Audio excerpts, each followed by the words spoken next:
Hi, I'm Joe Heath.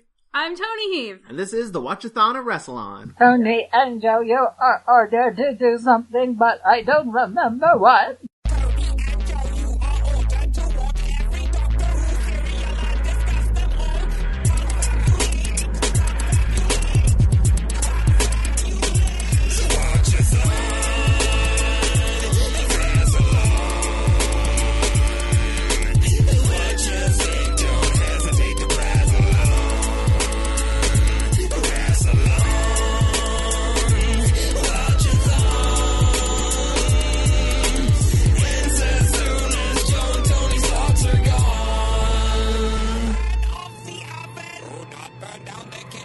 Today we're going to be talking about The Space Pirates, which is the 6th serial of the 6th season of Doctor Who. And it was 6 episodes, so it's 666. It is. It's a lot of sixes. 6 episodes that aired from March 8th, 1969 to April 12th, 1969. Which is in the 60s. There's too many sixes. This podcast is cursed. 5 of those are missing, which is not a 6. It's only 5. One of them exists, which is great. Episode 2. 5 plus 1 is 6, though. Ah, shit. We're just going to have to call this whole thing off.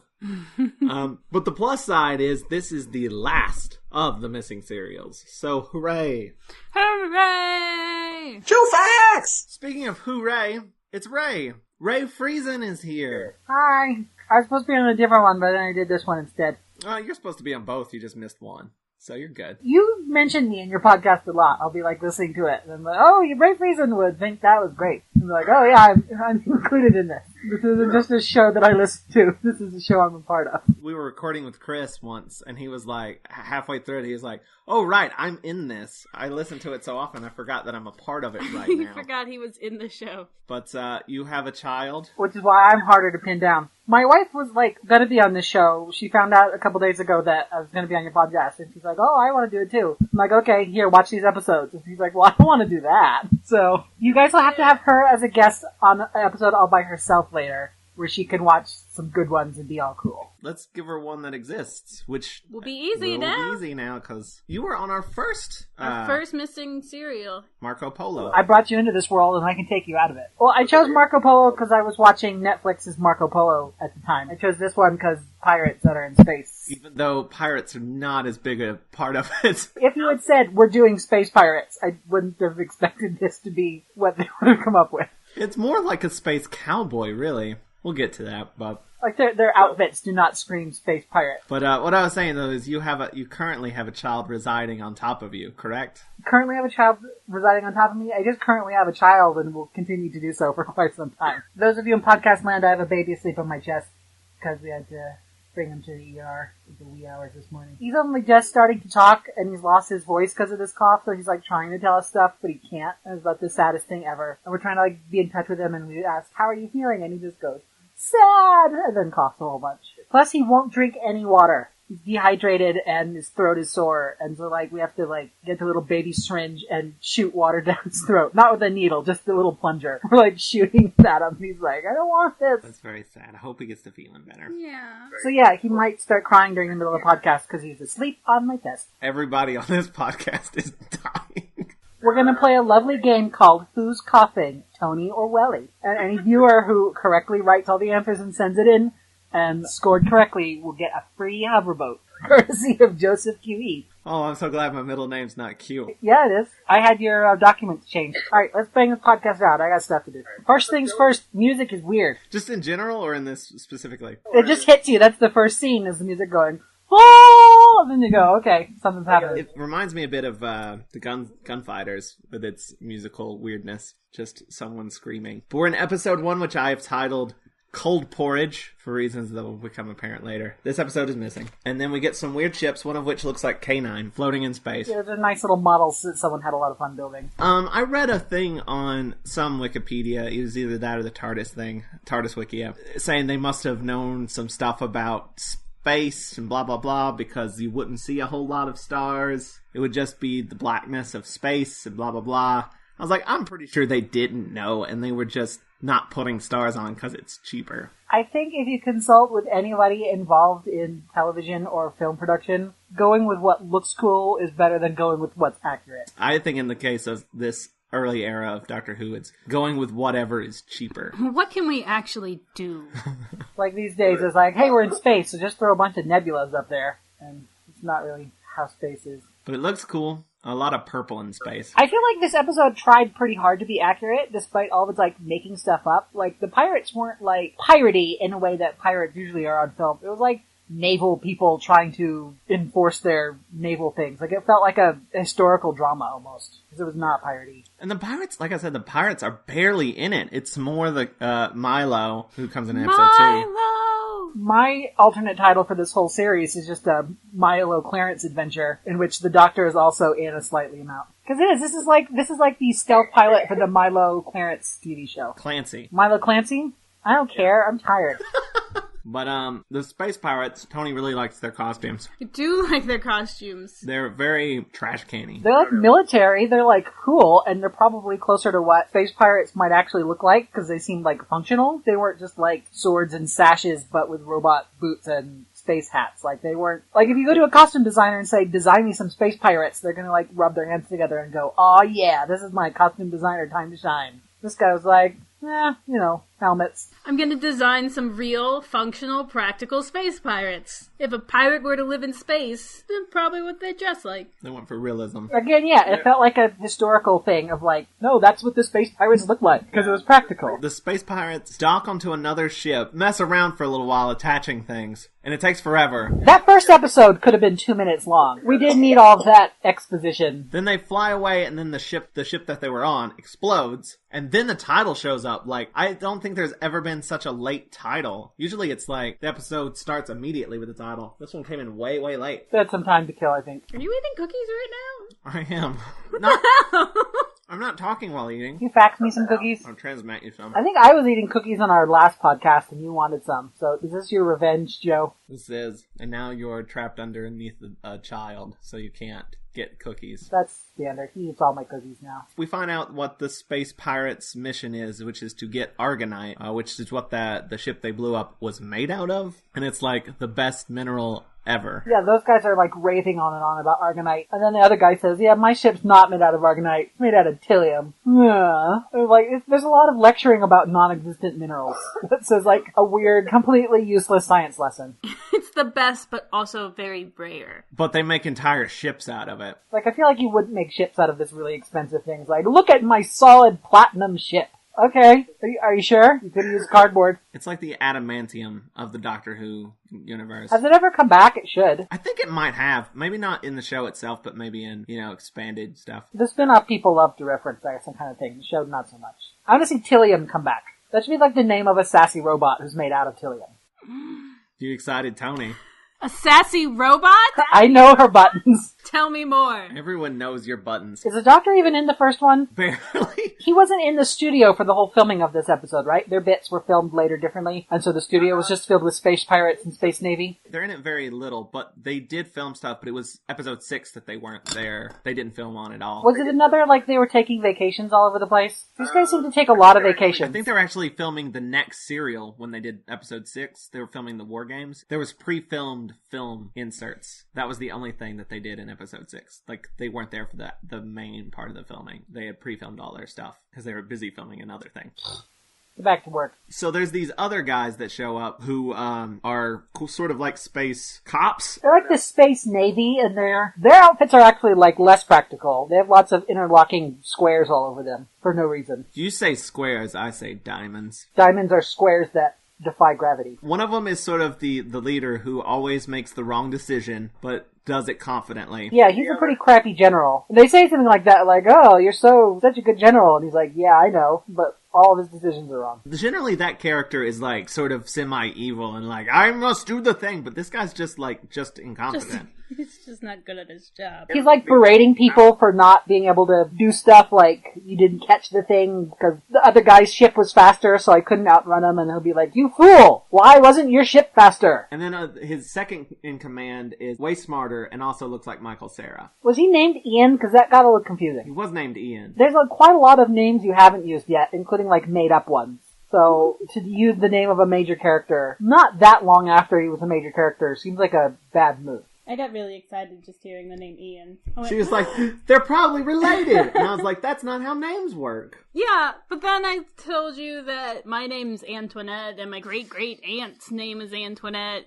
So Joe, that is how it works. He's probably Ian's descendant. I was telling you, you're named after somebody. I'm named after my grandpa. So that's totally how names work. All That's right. all I'm saying. All right. If you say so. If you say so. But his last name wasn't Chesterton. Or at least I don't think it was. That's not how last names work, Joe. That's not how last names work. All right. Not Anyway. necessarily. Let's conclude that he's Ian's great-great-great-great-grandson. I will write some spin-off novels about it later. Except for the fact that I'm not sure if these guys were humans. They were, like, in a different galaxy doing different galaxy things. They weren't from Earth, they were from home planet, which seemed like an oversight. We've definitely had humans that sort of left Earth and went to other planets, so they could still be, like, human descended. But who knows? We don't. We certainly don't. So they see a ship, and they think it might be pirates, and then when it blows up, they're like, I guess it definitely is pirates. Ships don't blow up for any other reason. And so they're blowing up these beacons, which I'm not entirely certain what the beacons do. I think they, like, help with navigation on long distances. That kind of sounded like it made sense. Like a big signal relay or something. And they've got, like, emergency rations and stuff. If you're, like, floating in space, you can get some food and stuff there. Right. Because they think they might be doing that instead of, blowing it up. But they're not. They're just blowing it up. There's like 4 remaining beacons, and they're going to... I think there's 4. Maybe. I don't know. I might be making that number up. There were 6, Joe. Think about it. The number 6. There's some other beacons, and they're going to arm them up, put some people on it, because they're generally unmanned. But they're going to put some people on it because these pirates are blowing them up. Like, they spend way too long talking about these beacons. They put some people on one of the beacons, Alpha 4, and that's where the TARDIS arrives. And they're like, it's empty, and Jamie's like, well, then let's leave. And Zoe's like, no, I want to explore, because that's their dynamic now. And then they get shot at, even though the doctor's like, it's unmanned, there's nobody here. And then they immediately get shot at, because the doctor is always wrong. He's much like the general of the Navy, Space Navy. The more in charge you are, the more wrong you are. We all know that. I'm sort of the lead of this podcast, and I get everything wrong. That's true. And you're the co-lead. There's a famous line from something or other, and I abide by it. The captain doesn't have to be right. The captain has to be definite. That sums up that one character. Because he's always very, like, sure of himself. He's pompous. He's very, like, commanding. He's very dry. Yeah, he's not like over the top like a lot of these type of characters are, though. Just sort of there for the most part. Just being wrong. He could have been more something, but he wasn't. Plus, they all should have had hats. Though I liked Michael Cera's hair. Or Ian, rather. He had a nice haircut going on. One of them had like a weird mustache. I don't think you're allowed to have a mustache in space unless you're a pirate. Oh yeah, you're talking about the guy like manning the like radar thing. I don't even know if it was this episode, but they came on like the transmission thing and they're doing a Skype. And it was totally just on an old black and white television like my grandma had in her house. And I'm like, I'm sure that looked cutting edge and like the sort of thing you'd put on a spaceship in the 60s. But from today's perspective, it just looks like, oh, they're watching a dumb TV show. Is how my grandma would receive a secret transmission from people staring directly into the camera.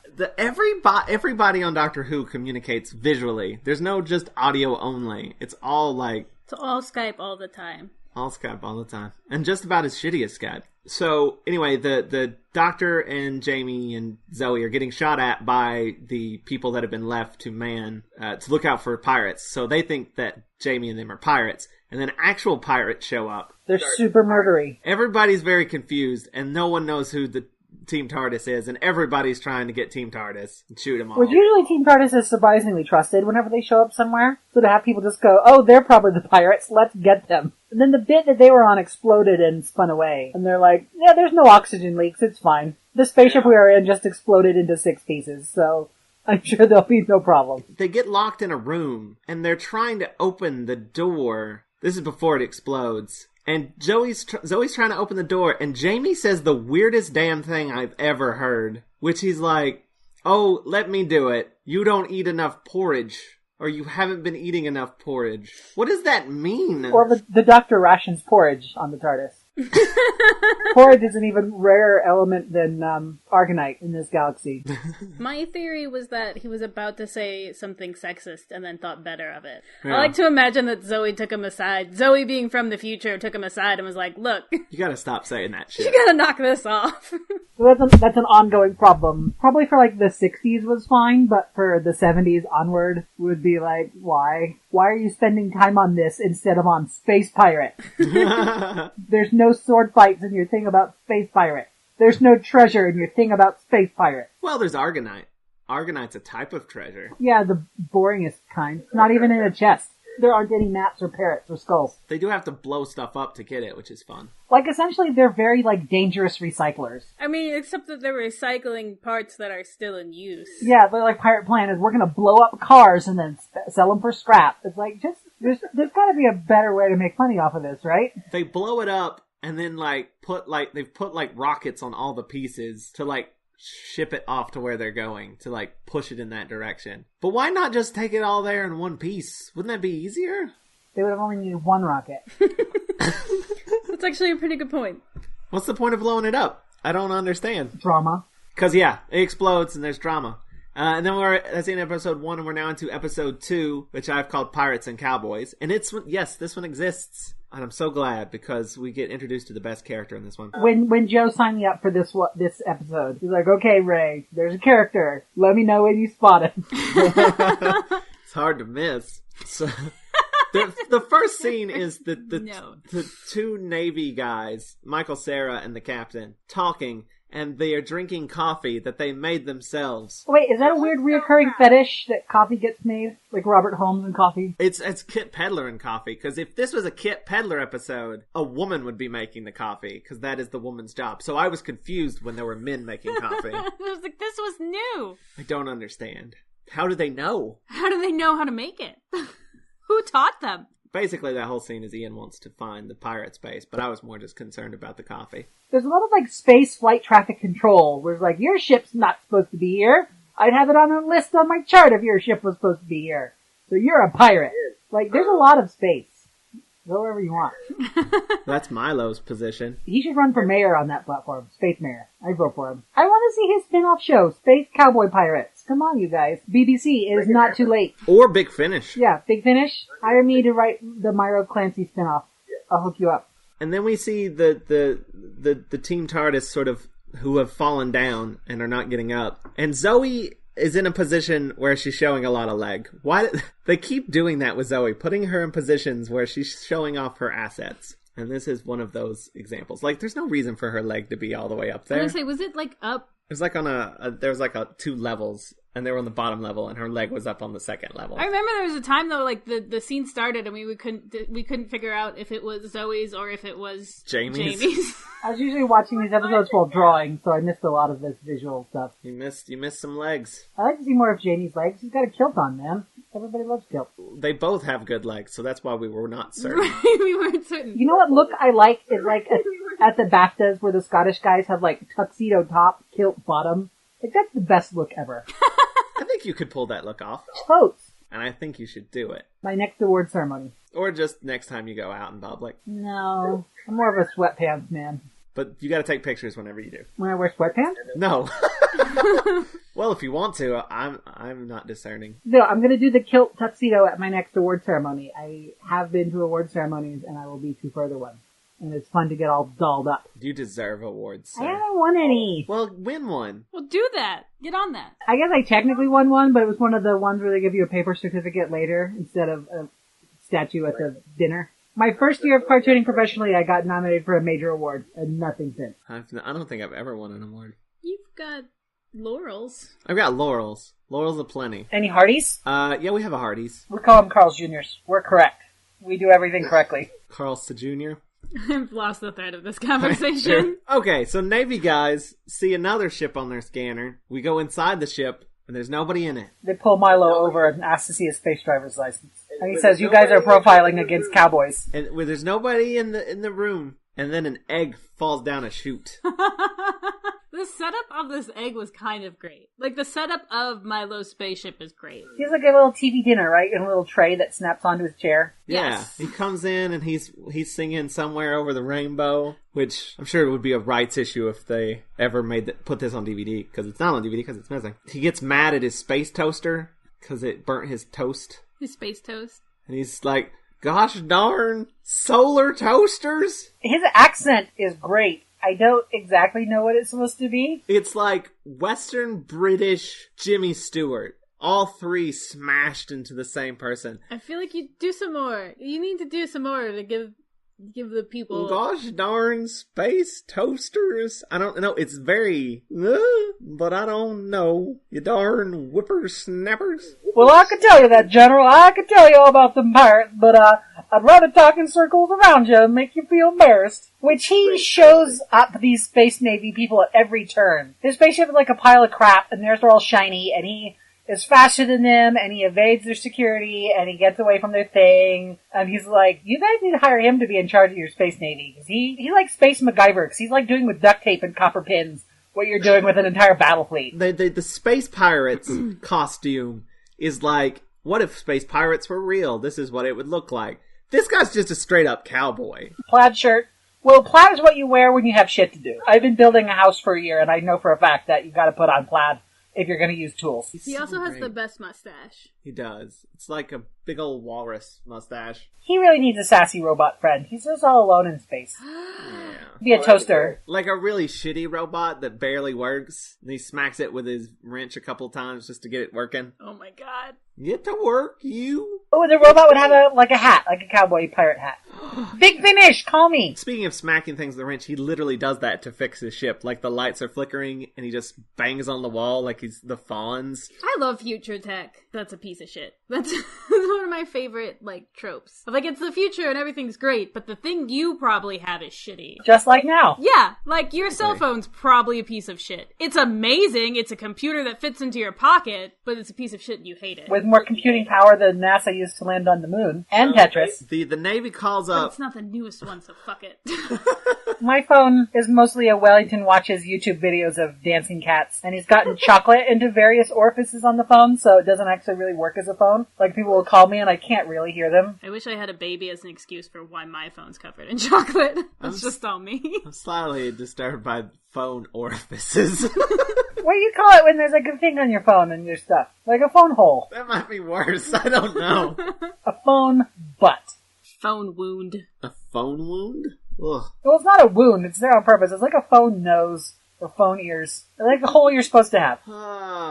It is late. This is the best show we've ever done. So anyway, the captain is trying to like interrogate Milo, and it basically comes down to like, are you a pirate? And Milo's like, no. And he's like, are you sure? Hoping that Milo will go, you found me. Here's my pirate paraphernalia. Please clap me in irons. But he lets Milo go, because Milo's like, I got stuff to do. Shut up, General. And then the General is watching him later, and he's like, okay, we let him go. If he turns left, he's a pirate, and we gotta arrest him. And it's like, if you have that flimsy, like, you're not gonna put him on trial in a court where you have to present, like, all of your piracy evidence.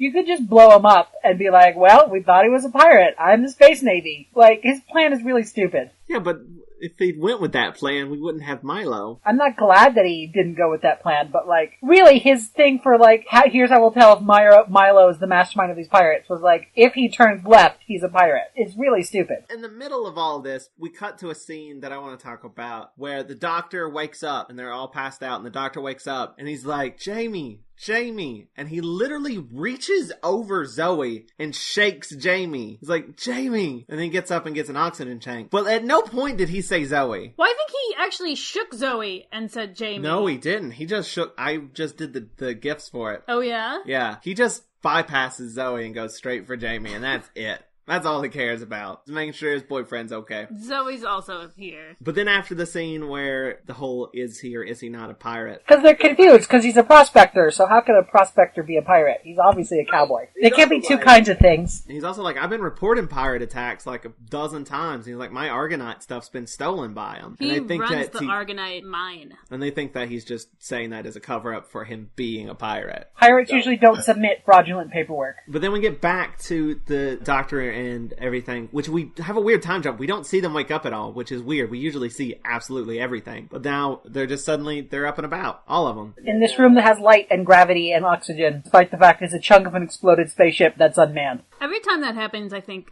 something happened to that take. Something happened to that take and it could not be used. That's the only reason. They are running out of air, however. Yes. Out of oxygen. They find out that they're in a piece of the ship and there's a whole bunch, they sort of figure out that there's a whole bunch of them sort of drifting through space. Has there ever been a better show that turned, like, production problems into plot points? No. I feel really safe saying that. You look at, like, the behind-the-scenes Wikipedia entries on the show, it's like, they wrote this serial at the last minute to replace one that didn't come together. And then the next episode, they wrote this one at the last minute to replace a... Like, you could do an entire, like, alternate history of Doctor Who for all the episodes that they meant to make, but made the ones we know instead. Some of them, like, the time... No, not the Time Meddler. The, Space Meddler. No. No, what's the one with the unicorn? And the Wasp? No. The one with Jamie gets turned into a cardboard thing. The fiction one. Mind Robbler. The Mind Robber, Mind yes. Robber. See, you've seen that episode and I haven't. I just heard you talk about it. The Mind Robber replaced a serial that was going to get written, and I'm so glad that it did, because the one that was going to be there was awful. That terrible. was the feminism Yeah. was bad episode. Any television show that does like we're gonna do a feminism episode where we go to the planet where all the women are in charge, like every single one of those is bad. Futurama, Rick and Morty, Third Thing, they're all bad. Rick and Morty's is really bad just because I expected it to not be. I was like, It always happens. you came so close. Yeah, they were gonna, you expect them to have like some twist on it, and they're like, nope, just doing the trope. Gotta get it done. We're a sci-fi show. The Doctor Who one would have been particularly bad. Jamie would have been in drag, and the Doctor would have deprogrammed Zoe by spanking her. Were there any women writers during this point of the show?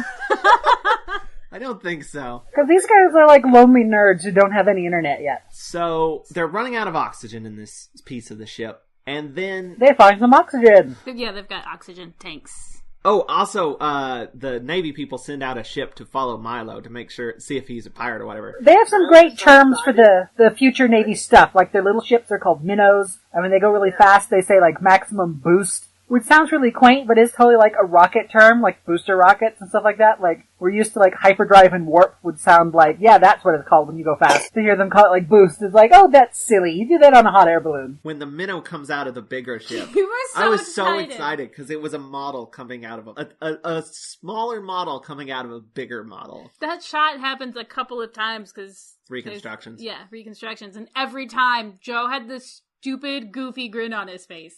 Every single time. That's just his face, Tony. He is a goofy grin. It was a model with a slightly It was smaller particularly model goofy. flying out of it. And again, I would like to highlight the music, which is the weird, like, space opera lady singing during space. And then it goes into, like, jaunty, quasi-oriental music with lots of, like, drums and jingling. So it's like, this isn't music for space pirates. This is music for Cut to Bazaar, Istanbul. The Mongolians are approaching. This serial has, like, the least to do with pirates. I don't know why it was called the Space Pirates. It should have been sounds called... cool. It should be called, like, the Space Navy and the Space Miner. Space Cowboy is what I would have called it. The Doctor says that the ship's in pieces, but there's magnets? How do they work? We just don't know. He teaches us how magnets work and shows Jamie with his magnets that he has in his pocket for whatever reason. It's been thoroughly established at this point that the Doctor's pockets are full of junk. They're bigger on the inside. The TARDIS is on a different piece, by the way. A different broken off piece of this ship. So he's like, if I reverse the polarity of the magnets, I can like pull the pieces together. And then Zoe's like, or push them apart. He's like, don't be such a pessimist. He said that so, like, the tone was so severe. You'd never know what to expect with the second Doctor. We get the woman who runs the mining corporation. She's weird. And She has a helmet metal butt hair. head. Well, that's like a beehive hairdo that's been encased in argonite. I love that hair helmet. I feel like there's a lot of 1960s space women with hair helmets. Like, people are always like, the future, where's my jetpack? Where's my flying car? There needs to be women who are like, where are my hair helmets? It's the future! He looked heavy. Men never have hair helmets. It's like it was a helmet that was shaped specifically to fit her hair. Not protect her or anything. Just keep that hair stylish. Maybe her hair was wet, and she didn't want to expose it to space. She's another very dry character who's just like, am I sinister, or am I holding in a fart? I don't know. Cause I just figured she was she was in league with the pirates. I figured she was like the pirate queen, and when she was like the pirate not queen, it was sad. I gave her a lot more credit than she earned. Also, it's said that maybe that Milo might have had something to do with her father's death/disappearance. But she's okay with it now. She used to blame him for it, but now she's over it. There's no really good explanation for that either, because, someone questions her about it. She's pretty reasonable for a ruthless businesswoman in league with pirates. I thought you hated him. She's like, yeah, I did for a while, but then, He's really charming. So, the doctor does the thing to make the magnet do its thing, and guess what, you guys? It was super wrong. You got it wrong. Zoe's catchphrase is, you got it wrong. This is the third time she said this. So, they're floating helplessly in space. Space helpers. They're passing oxygen hits. It looks very much like they're a couple of druggies. 3 druggies. That's more than a couple. That's 3. That's a few. A trio of druggies. So they're all just huddled around in their drug den. Well, it's a couple plus Zoe. Exactly. Who's Zachary? He's my best friend. Don't say anything bad about him. Let's kill him. That's fair. So they're all sitting there, and they start getting pelted with nuts and bolts, I guess. And then the door breaks down, and it's Milo in the space pirate costume. Your recap reminded me I wasn't really paying all that much attention. But Milo has gotten this piece of the ship, and he's busted in, and he's like I said, he's wearing the space pirate costume, which is a little confusing. Yeah, he switched out of his prospector into welding visor plus boots or gloves. His gun is gun shaped, but not made out of gun pieces. It's like a fluorescent light bulb hairdryer gun. That's what Doctor Who can afford. And he shoots Jamie. Jamie regenerates. And then he's the doctor now. Jamie is the doctor now. But no, Jamie falls down, and that's the end of episode 2. Jamie's dead. And we're now to episode 3, which I've called The Space Pirates 3. The Cowboy is the Pirate? This freaked me out, by the way, and you were making fun of me. I was like, oh my god, Jamie's dead! And you're like, Jamie's not dead. And I was like, we're at the end. We're coming to the end of 2 as an era. Jamie's dead. It's weird watching this from the perspective of the future, where you can kind of look up and know what happens to people. But, the drama is, characters can kind of come and go pretty quickly, so, beware. I don't know. These days I feel like a companion leaving is, a big deal, and it's always kind of pretty telegraphed, so it's really nice to have, this elephant of surprise. Some companions just go away, and then they're like, where's that companion? Oh, they went home. That has literally happened to a companion. Well, I go home sometimes. Milo's pretty tough. He's pretty I'm gonna kill you unless you tell me what I'm gonna say. And they're like, we'll tell you later. And he's like, okay, I'm gonna shoot you now. I warn you. Milo thinks that they're pirates. Mistaken identity. Everyone thinks everyone is pirates. And there's surprisingly few pirates. There's a great bit of dialogue where he's like, Zoe calls the doctor, and Milo's like, why did she call you doctor? He goes, sheer politeness. And then they say that they landed inside of the ship, and they're trying to get to their ship. And he's like, you landed inside of a ship? That's darn near impossible. What were you, a model coming out of a larger model? I don't see how that's possible. Then they're very casual and evasive about it. And then in the next scene, he's like, oh, so you guys are time travelers. I don't think they said anything about that. So, really, the doctor should have said, Milo, come with us. We'll show you dinosaurs and real cowboys and stuff. And he'd be like, consarn it, I'm gonna go mine for space gold with you. I'm not saying very many helpful things for your podcast. That's what we have you on for. To be unhelpful. That's the guest's job. Oh, okay. And you are doing spectacularly. Yay! Okay, and this is when they get shot at by the Navy people, and it's a warning. You mentioned it earlier. Milo just Milo. Let me say that again. Milo just shoots a shit ton of copper needles into space, and that fucks up their system. Their scanner, and they're like, "There's shit everywhere. There's just shit everywhere." Well, shit is a Space Navy term. It's for stuff happening in there. Yeah, so he's like, their ships run on this and that. Their scanners technology doesn't work with copper, so it messes up their system. It's a thing where the Space Navy has very, very, advanced stuff that can be easily screwed up, where Milo has very, very, old and junky stuff that can be repaired and made useful and, evade it. I feel like a car metaphor where, modern cars, some computer chip could break and, now your car doesn't work, and, an old car, it's no, just slap some duct tape on that and you'll be fine. Exactly. I feel like it's like having a computer so old that it doesn't connect to the internet, so it can't get viruses. Or a phone so old that it can't make calls unless you smear chocolate on it. That's your phone, right? I know I shouldn't have bought a phone made by Wonka. Yeah, but the phone tastes like snozberries. I can only call with the lupus. This is gold, Joe. This podcast is solid gold. It's better than Argonite. So Milo mentions that the Argonite, and they say they don't know what Argonite is. None of them do. And because of that, Milo's like, you must really be time travelers. That's the proof that, like, sells it for him. That you guys don't know what Argonite is. You must be from a different time period. One of them stupid time periods. Because, like, they'd said that they were time travelers before, and he's like, nah. And they're like, we don't know what Argonite is. And he goes, oh, I guess so. I guess they're time travelers. That makes sense. And then Kit Peddler comes in to write a scene, and Milo asks Zoe to make a pot of tea. But they can't. She can't because the tea pot fell and broke during the whole kerfluffle. And he's like, it shouldn't have. It's made out of the same material that my ship's made out of. Helium! I didn't remember that was what the ship was made out of. It seemed like really important. They've mentioned it a couple times. Like, wow, we're getting a great lesson in fictional mineralogically. I'm going to try that again. Fictional mineralogy. There we go. That's probably it. If it's a fictional discipline, it can be spelled wrong. I wish he had done more explaining what various things are made out of. Because the TARDIS is like, oh, this is Gallifrenium woodonium. And they're at this beehive helmet. This is made out of compressed lady butt hair in space. You know, you just should have appreciated what things are made out of more. More or less, because they did it the exact wrong amount. That's exactly what Doctor Who needs, is more exposition. Comedy exposition from cowboys. Which I love Milo the Cowboy and his accent, but it is a little hard to understand sometimes in the reconstruction when the audio quality is so shitty. We were watching the same video, and like, when she didn't, the person putting the recon together kept using the same photo of Milo over and over and over again for his talking scenes. And it wasn't even like a good photo. He was kind of like blurry and like tilting his head quickly. It was an odd choice. They did make a lot of odd choices. I actually preferred the just still photos than sometimes they try to animate it weirdly and it's just like paper cutout. So just like, that translates well to radio. Yeah. I didn't see him doing any stuff moving, but he like made clocks move and radar screens and spaceships all move very flatly. Thank you for trying, Reconstruction Guy. We owe you one. Also, the reconstructions we watched had subtitles, which I also love because the audio quality's so shitty. But I was watching the same one, it just kept having like a little ticker tape across the bottom that was explaining what was happening. And I'm mostly listening to it while I'm doing something else, so it didn't help. I had a hard time because the one we watched had subtitles, but it also had the ticker tape of what was going on at the same time, and my brain was just like, nope, that's too many things. You can now read none of them.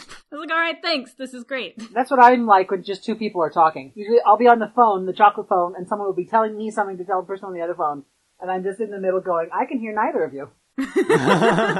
So, the Navy people have just left Ta. Ta, by the way, is where the mining corporation is, and Helmet Hair Lady. Helmet Hair Lady, who owns the mining corporation. Yes, it's Ta. And so Milo is like getting away from the Navy guys and like, we're gonna go lie low on Ta because no one would expect me to be there. Because it's the worst place for me to go. Because there's this whole beef with me and Helmet Hair. Now that is some Doctor Who logic. And then they basically crash land in like a cave system. I don't know, it's very weird. They're in the mines. And then it's at this point that we get another red herring, I guess, that her name's Madeline, by the way, Helmet Hair, that she's the pirate person because the pirate ships are exactly the same as her ships, except her ship has a fancy nose cone. And the nose cone is weird, swirly. By the way. It's Tim Burton-y. It does not look something like a fancy corporation would have. Unless it's Willy Wonka. I think she's the version of, like, remember on 30 Rock when the guy's daughter took control of GE and she's just this weird little troll woman making very not at all good business decisions? That's the same thing as this space lady.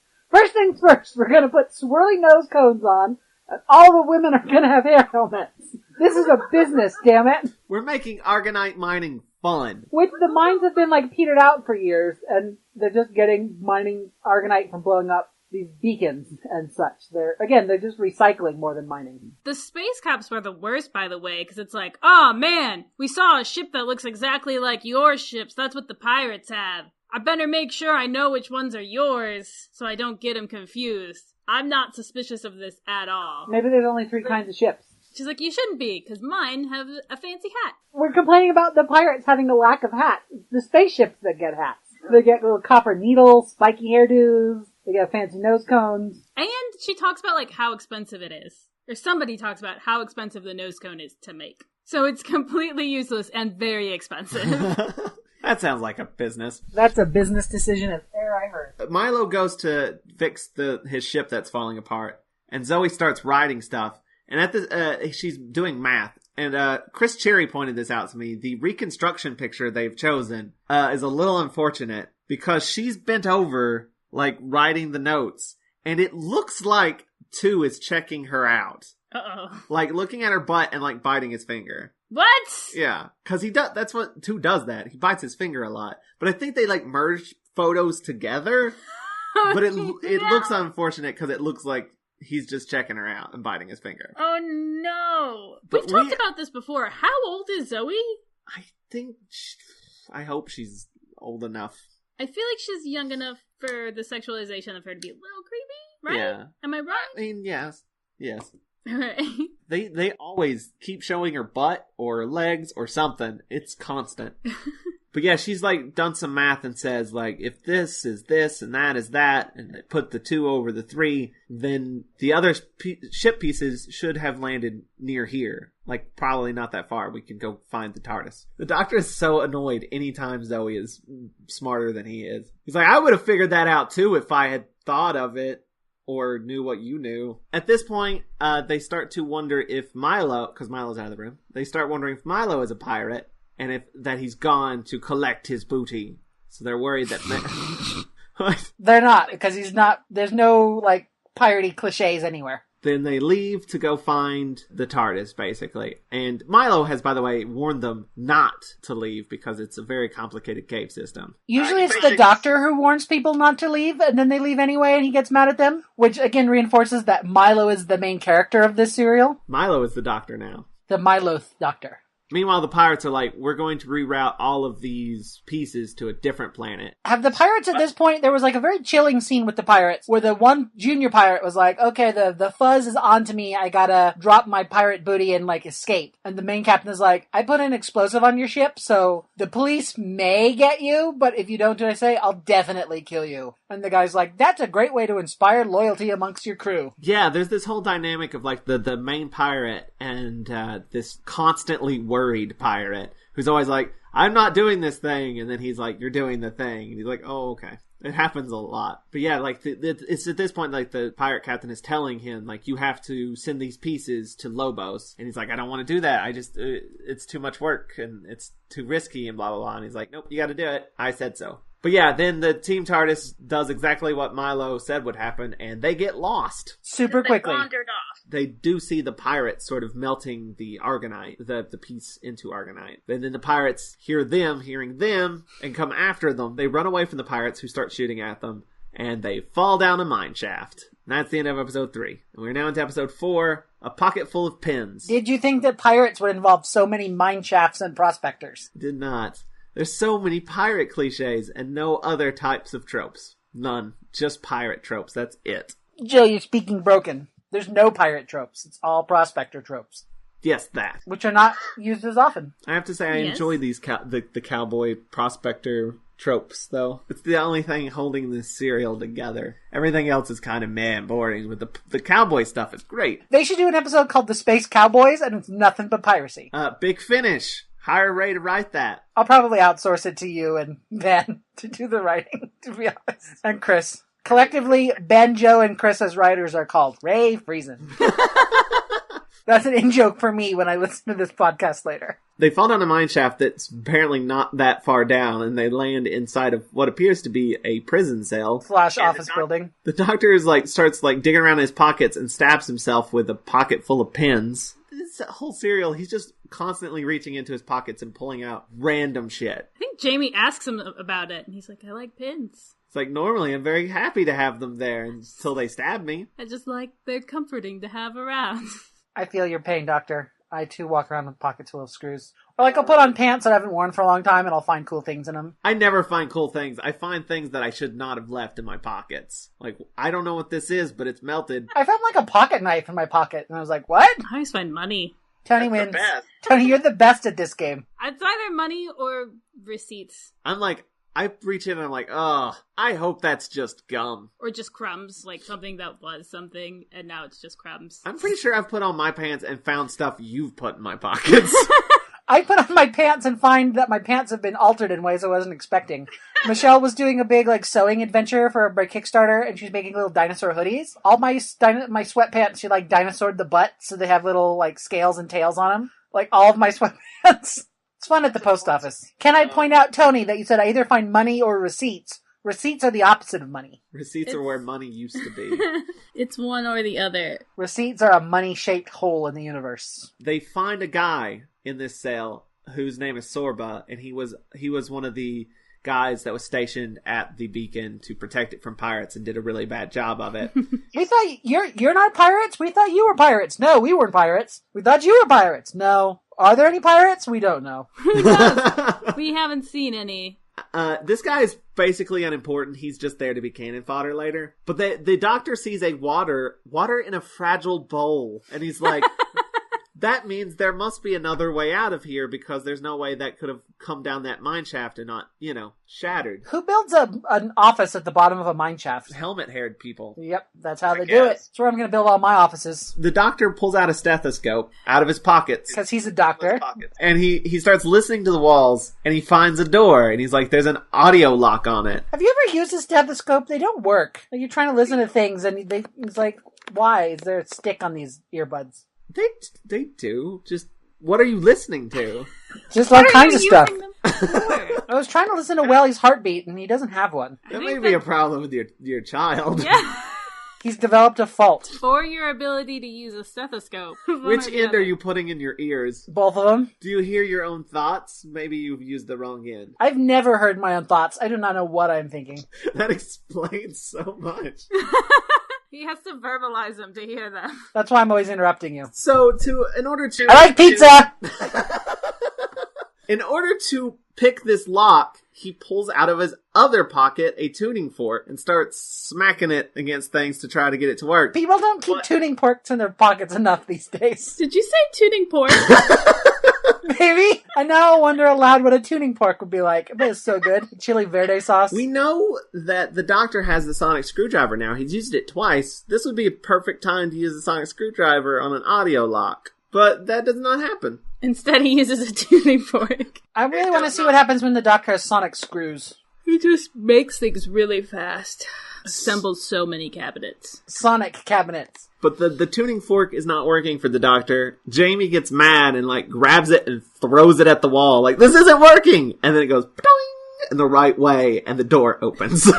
I'm going to go out on a limb and say that that's dumb. It is a little bit, but I enjoy it. It's pretty dumb. It's pretty dumb. It's good and interesting. It's no pirate sword fight, which they're also missing, but, tuning forks are the next best thing to swords. But the door opens and there's Milo. Where the hell were you guys? I've been looking all over for you. And some pirates come in and Clancy shoots them. Shoots one of them and the other one gets away. He's like, see? I don't like the pirates. Now do you believe me? I killed one. Yeah, because they still kind of think he's a pirate. He's like, I'm rescuing you. And they're like, are you? Maybe you've come down here to imprison us even more. He's like, what? No, I'm rescuing you. You guys suck. Don't try and talk me out of rescuing you. Yeah, and so he's like, I think that the head of the pirates is helmet-haired Lady Madeline, who I used to work with her dad a while back.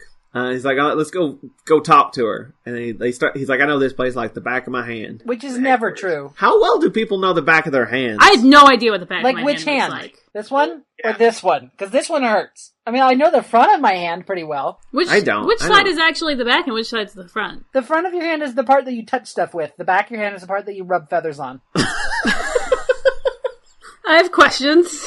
I broke Joe! For the listener at home, Joe is laughing so much that he is not producing any noise. Tony, rub him with a feather.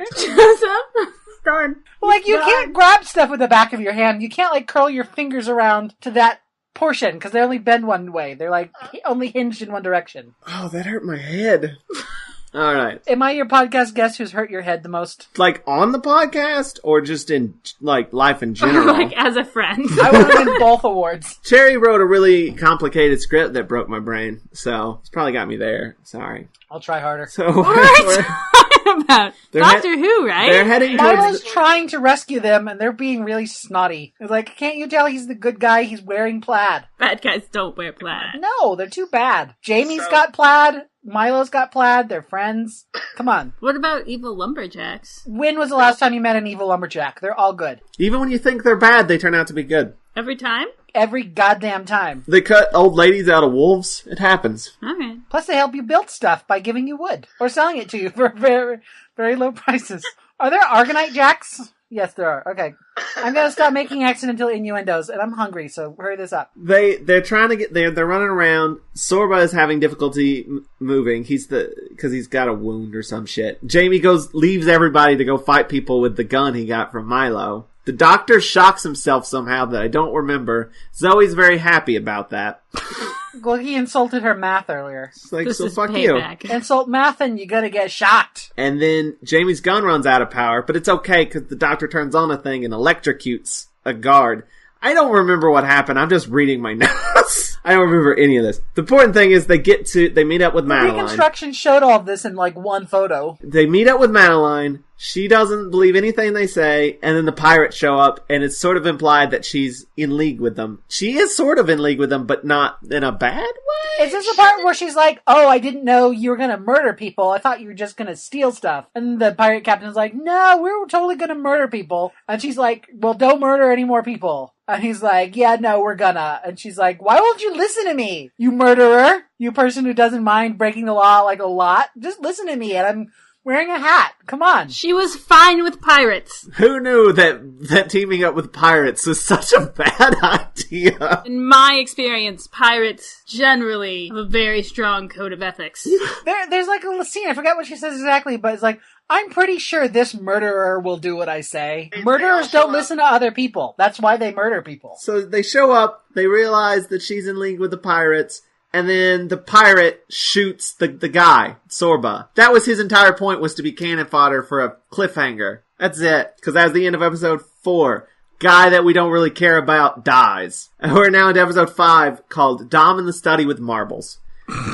So yeah, then that scene you're talking about happens, and Cavan is the pirate captain's name. Cavan and Madeline argue about shit. So they put Team TARDIS in a room, keep them out of the way, and there's a giant portrait of Helmet Hair's dad, and they're like, we're in his study, and they're like trying to figure out how candles work so they can get the lights on. Oh yeah, one of the people don't know how candles work. Is it Zoe? It's Zoe, yeah. She's Jamie from the has to future. explain technology to Zoe in a great scene that feels like vindication.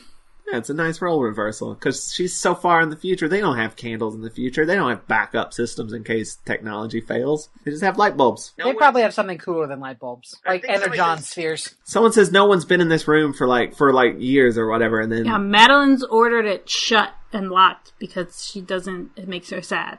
And then the doctor's like, that's not true. This clock has been wound. They hear a noise and they look under the table and there's just straight up a guy under there. It was the most frightening thing ever. This shit was the most fucked up shit of my life. Just this old guy with tons of hair, like a big beard. He's just like, "Arr!" And we're like, what the fuck is happening? Who wrote this? Like, there's no, like, bed or any signs that he's been, like, living there. You'd think if he's been locked in this room for a while, it shows signs of being all messy and stupid. But no, he's just been hanging out under the table. It's really nice down there. Which I think we should say It's Madeline's dad. Madeline's dad. Uh, He's just been locked in this room for years! And she locked him in there. No, she didn't lock him in there. She was tricked into locking him in there. Yeah. Yes. By murder guy. Cavan, who is right now planning to frame and murder Milo, say that he's the pirate, and then they're going to blow his ship up and be like, hey, we killed the pirate. Also, her dad is all, like, messed up in the head. Well, he's been locked in this room forever. Yeah, he's, like, ruined. It's very unsettling. Milo, who was his old partner in the mining business, is very sad and trying to, like, talk to him about the good old days. It's a very weird and sad scene and upsetting. In a good way, but... It's not a plot point you were expecting in the Space Pirates. That just described the Space Pirates. One of the major plot points in the Space Pirates is there was somebody locked in a room for years. Winding a space clock. I like that. He's gone space mad, Right. but he still takes time to wind that clock. It's one thing he keeps regular. He's like, I want to know how long I've been in here. And I don't have time to draw check marks on the walls. He starts to remember Milo, and he starts to calm down a bit. But then he's like, everybody's gonna die. We're all gonna die. And they're like, why didn't they kill him? Which is a very good question. Why didn't Cavan kill him? They told Hair Helmet that he was dead, but then they kept him alive to use as leverage against her later, where they can say, your dad is actually still alive, and we're gonna kill him. Like, that's their plan. Wow. That's a convoluted plan. Yeah, I think that's at this point that they pretty much tell her that. And then she doesn't do what they say. She uses this information to be like, well, fuck you guys, and tries to call the Space Corps, the Navy Space. What's their name? Yeah. They are the something Corps. I think they're just Space Corps, maybe. No, wait, she tries to do that before, and then okay, I got that backwards. She calls them because she's pissed off, like, it's not going the way she wants. And then when she calls them, he's like, no, wait, your dad's still alive. And then she's like, oh, then I won't say anything. And then she's like, I'm just calling to say hello. We just never talk anymore. So meanwhile, in the room, they're trying to figure out how to get out of the room. And the doctor's like, wait a second, I have marbles. And they literally set up a trap. Wait. My favorite scene is they're setting up the trap, and the doctor's like, oh, Jamie, can you hand me that green one? And he does, and he's like, this one's my favorite, and puts it back in his pocket. Quirks. They literally escape by, like, oh, hey, come in here a second. And then the guard comes in and is like, whoa, whoa, whoa, whoa, and falls down. Falls on the marbles. And they get out. He fell out the window into space. Cavan is initially mad about this, but Madeline's like, haha, you guys got bested. And then he's like, wait a second. They're going to get on Milo's ship, which I have just rigged to explode. So this is working out in my favor. And then she's like, wait a second, my dad is with them. And he's like, too bad, so sad. Well, the doctor, Milo, and Madeline's dad get on Milo's ship, and they're about to take off. And the doctor is like, hold on a second, Jamie and Zoe aren't caught up yet. Let me go grab them. He gets off the ship, and as soon as he gets off the ship takes off because Cavan has it, like, under his control and, like, forces it to take off. And, like, the doctor gets hit with, like, the shit that makes the ship go zoom. Exhaust. The boost. The shit that makes the ship go zoom. And he passes out, and that's the end of episode 5. And we're now into episode 6, which I have titled See You, Space Cowboy.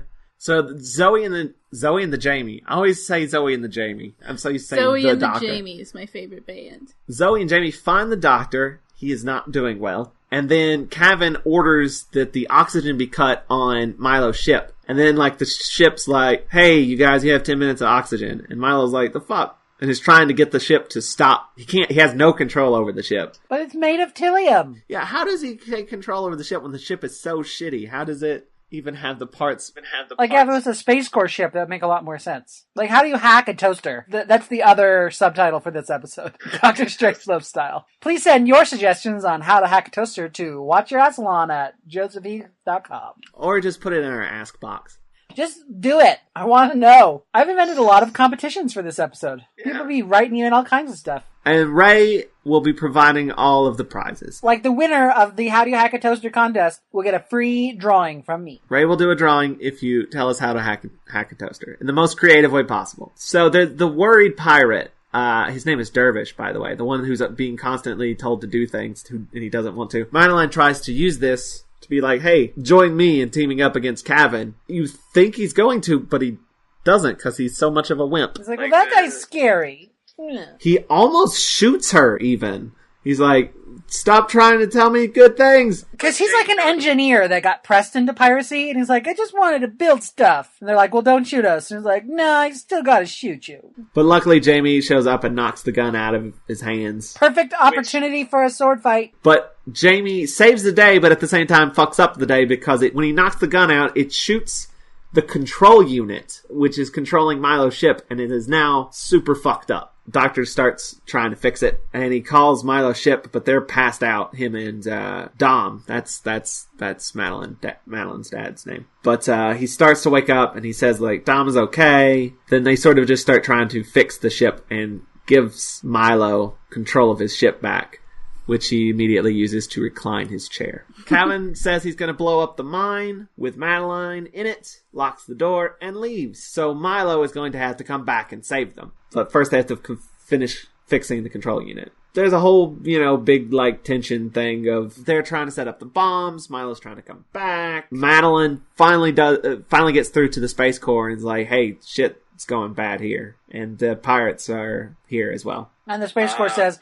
we were pirates all along! Ha ha ha ha ha! That would have been a great twist. Doesn't happen. Big finish, call me. So, but they finally get the Milo's ship working because Dom comes and helps out, saves the day. Prospectors know a lot about spaceships. Dom's very glad that they're going back because he's looking forward to seeing his daughter again. Aww. So they land, Milo runs in and gets them out of the room. The doctor goes to turn off the bomb. He has 6 minutes in which to do so. 6! Another 6! And then we proceed to see him disarming the bomb in real fucking time. It takes forever for him to disarm the bomb. Nowadays, there's just a big red button. Yeah, but it's like he's going around with, like, wires, and there's, like, things he's moving around. It's a whole big ordeal. And the Space Corps, meanwhile, has blown up the pirates. Like, really casually, the pirate captain is like, if you don't Space Corps away from here, I'm gonna blow stuff up. And General Incompetent just goes, nope, and presses the button, and the pirate's dead. They're like, oh, I'm just tired of this. Just want this plot to move forward. But it's okay, because the doctor successfully deactivates the bomb. It isn't the bomb, he says, this bomb makes a quaint old atomic bomb look like a potato, or something like that. Like, he calls atomic bombs quaint. I'm pretty sure that was a thing. That sounds like a doctor thing to say. So, Madeline is going to have to go on trial, but first she goes to see her daddy. Yeah, she says, I suppose I'll have to go home and stand trial for these crimes. And they're like, do you? Just tell the space commander that you didn't do any crimes. She's like, no, I must have justice on myself. It's very melodramatic. Like, well, the day's saved, everything's over. What do we do now? And they're like, well, we got to get back to the TARDIS. Where is the TARDIS? And it's like, it's on a completely different planet. And Milo's like, I'll fly you there. And Jamie's like, I'd rather walk. The doctor's like, you might have to. And everybody laughs. For way too long. And that's the end of not only the episode, but the serial. It was like Joe laughing when I told him about Featherhands. Except yours was funny, and this is just, Okay, so my Big Finish sequel to this will take place during the time frame in which Milo is driving them back to the TARDIS. That'd be fun. Yeah, they go on little space cowboy adventures. Those are the best kind. Write it. That's what I say. Okay. Joe, would you write that for me? You and Ben and Chris. Alright, we'll do it. Get on it.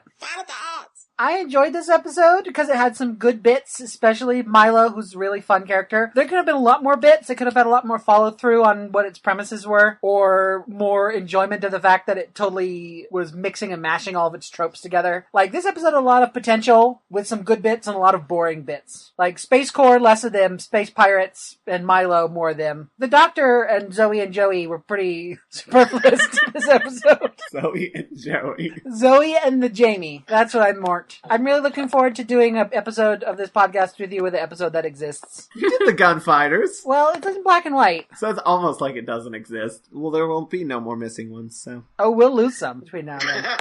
Also, I started just watching the Pirate Planet, which is a different Doctor Who serial, to prep for this podcast, so maybe have me back to that one. So I already watched half of it before I realized it was the wrong one. The fact that there was a different Doctor didn't tip... I wasn't really paying attention. Oh my god!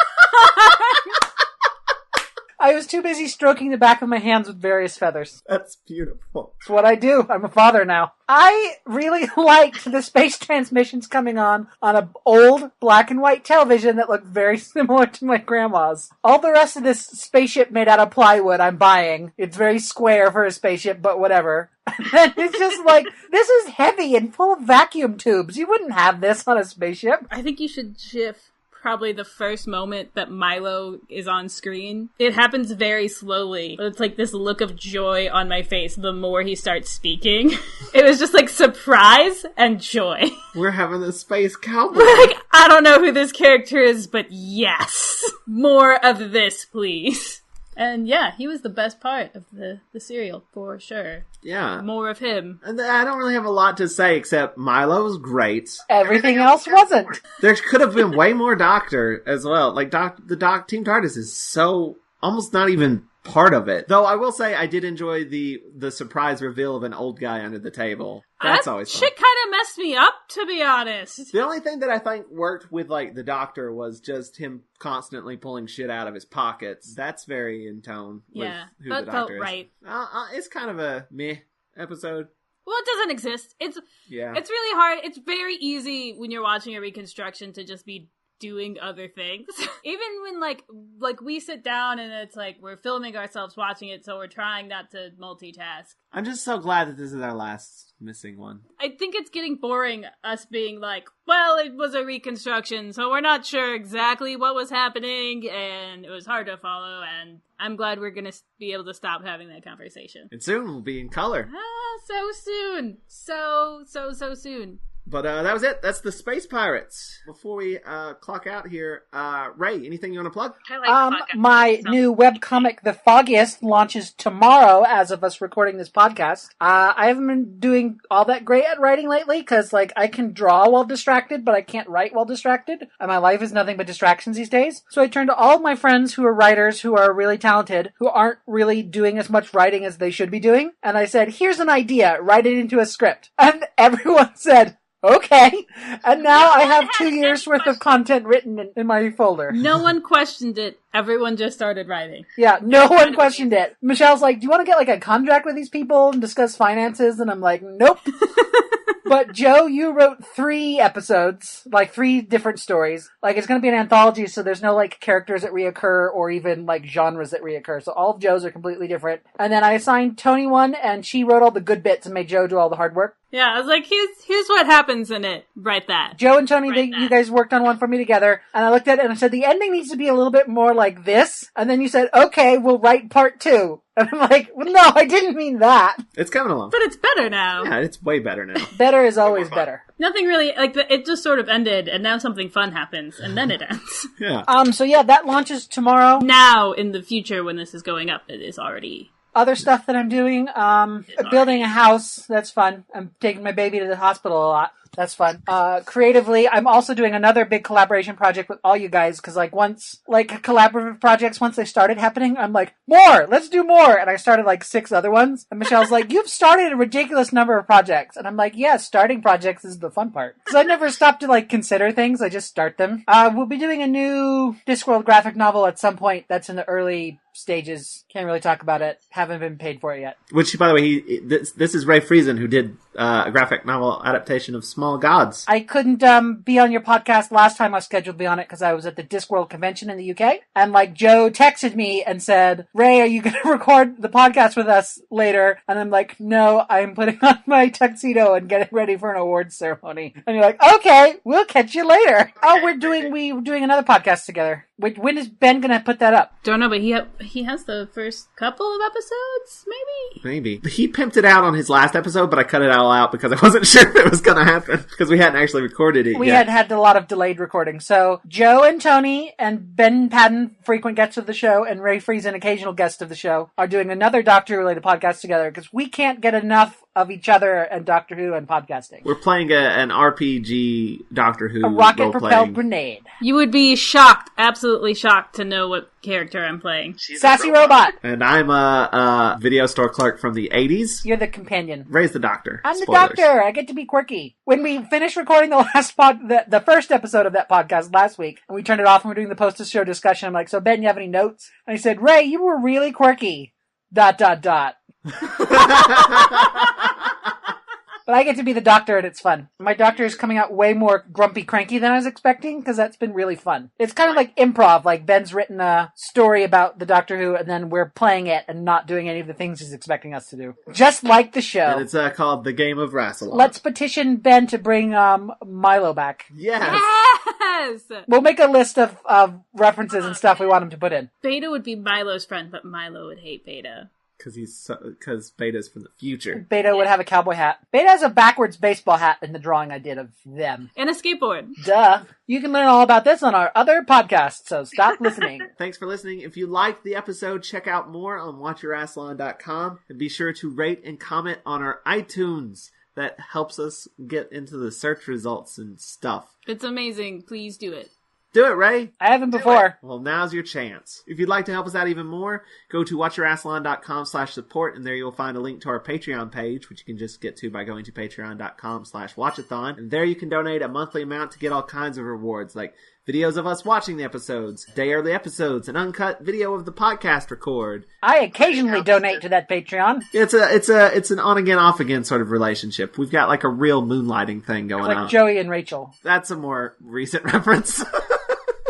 Also on our support page is a link to our Amazon wishlist where you can sponsor an episode of the podcast by purchasing the corresponding cereal on DVD for us. Like Lucky Charms! We'll mention you in the podcast and put your name on a Friends of Rassilon page. Am I on that page? Yes, you are on that page. Sometimes. Good. Sometimes. Glad my dollar is doing something. Tune in next time when we talk about the War Games. The final one. It's gonna be emotional. We have no guest plan for that one. It's just us finishing off 2. Will Toni be there? Yeah, Toni will be there. We'll see. We'll see. We'll see. It may just be me being sad. You'll have to do Toni's voice. Could you? Could I? Yeah, let's hear it.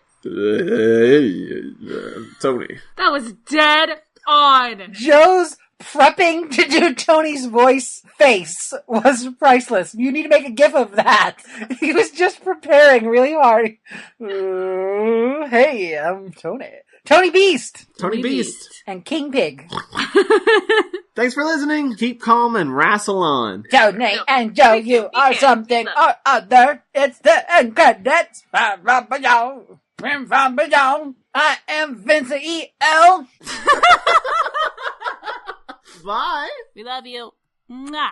I hope you get those feathers I mailed you. Send me your hair. There's Liz 79, Liz 79. I can hear you, B41. Go away. What?